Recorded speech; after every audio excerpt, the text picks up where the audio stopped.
It was a cold winter evening in Chicago, the kind of night where the wind howls through the empty streets and the city lights blur behind falling snow. A young woman named Emily Carter sat alone on a park bench, her fingers trembling around a paper cup of coffee that had long gone cold. Her eyes, red from crying, stared into nothingness. In one day, her world had collapsed.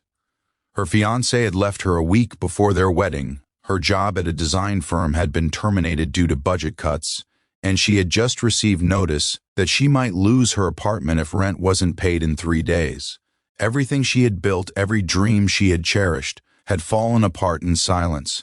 The world moved on, but she was frozen in time, lonely, heartbroken, and defeated.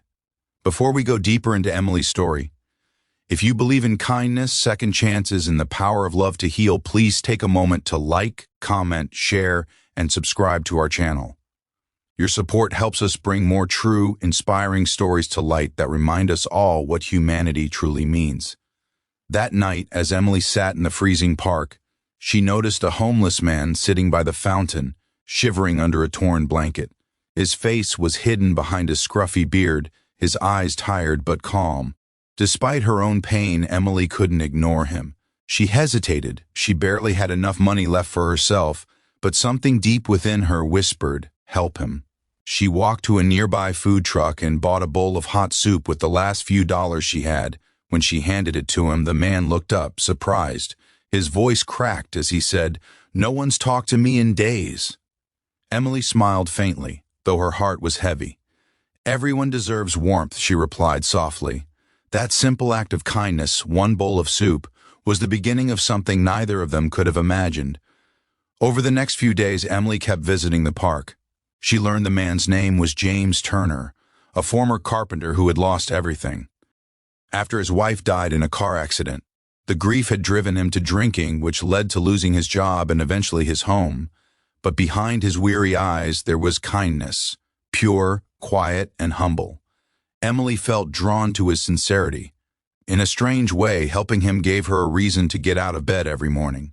One evening, after volunteering at a local shelter, Emily sat beside James again.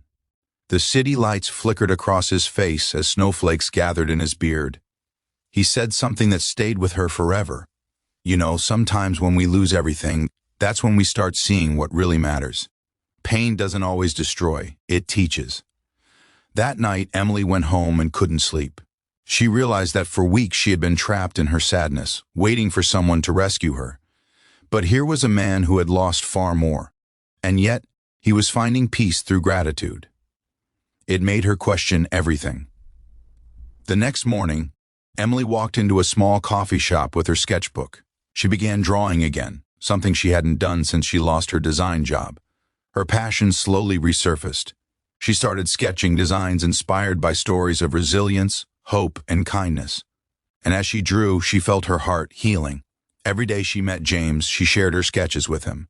He would give her ideas, tell her stories from his past work, and encourage her to keep believing in herself.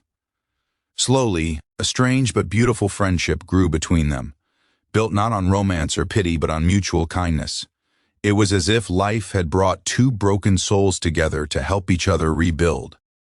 One morning, Emily decided to do something daring. She took her drawings to a small local art fair and displayed them under a banner she painted herself, kindness designs, inspired by real hearts. Her collection caught people's attention. A woman from a charity organization approached her, impressed by the warmth in her art. Within a week, Emily was offered a collaboration to design merchandise for their campaign supporting the homeless. She was overwhelmed with emotion. It was as if life had handed her a second chance. But she didn't forget James. She told him everything, her eyes shining with joy. He smiled proudly and said, "See, kindness always finds its way back to you." With the money from her first project, Emily helped James find a small room at a shelter rehabilitation center. She also helped him enroll in a community carpentry program. When he held the new tools in his hands again, tears filled his eyes. "It feels like coming home," he whispered. Months passed, and both of them began to rebuild their lives. Emily's art business flourished, gaining popularity for its emotional depth. Every design carried a message of hope, every color a reflection of the kindness that had saved her. Meanwhile, James had started working with a local furniture studio, creating handmade pieces that told stories through wood. They remained inseparable friends, supporting each other through every struggle and victory. But life, as always, had more lessons to teach. One rainy evening, Emily was driving home from an exhibition when her car skidded on the wet road and crashed into a barrier. She was rushed to the hospital, unconscious with multiple injuries. When James heard the news, he rushed there immediately. Seeing her lying still, pale and fragile, broke something inside him.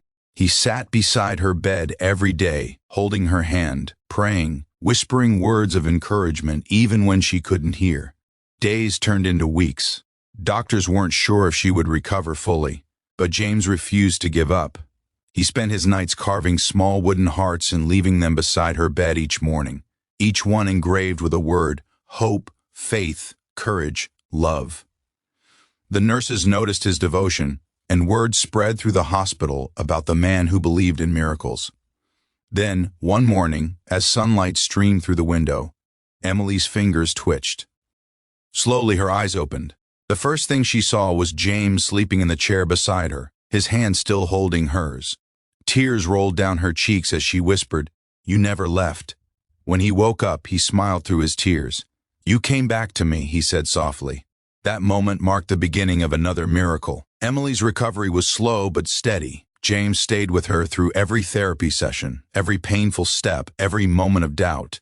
And as weeks turned into months, something deeper began to grow between them, something neither had expected: love. It wasn't the fiery, instant kind of love found in stories. It was gentle, patient, born from shared pain, endless kindness. They had both seen the worst of life, yet in each other they found a reason to believe again. One summer evening, long after Emily had fully recovered, James invited her to the park where they had first met. The fountain now sparkled under golden light, and a small wooden box sat on the bench. Inside, Emily found one last carved heart. It was different from the others. It had both their initials on it. She looked up, and James, standing before her with trembling hands, said, "You showed me that kindness isn't weakness, it's strength. You saved my soul when I had nothing left. Will you let me spend the rest of my life doing the same for you?" Emily's tears fell freely as she nodded. "You already have," she whispered. They embraced under the soft summer rain, and in that moment it felt as if the universe itself smiled. Two souls once shattered by pain had found wholeness through love and kindness. From that day on, Emily and James dedicated their lives to helping others who had lost hope. They opened a small foundation called Miracle Hearts, offering art and woodworking programs for the homeless and struggling individuals.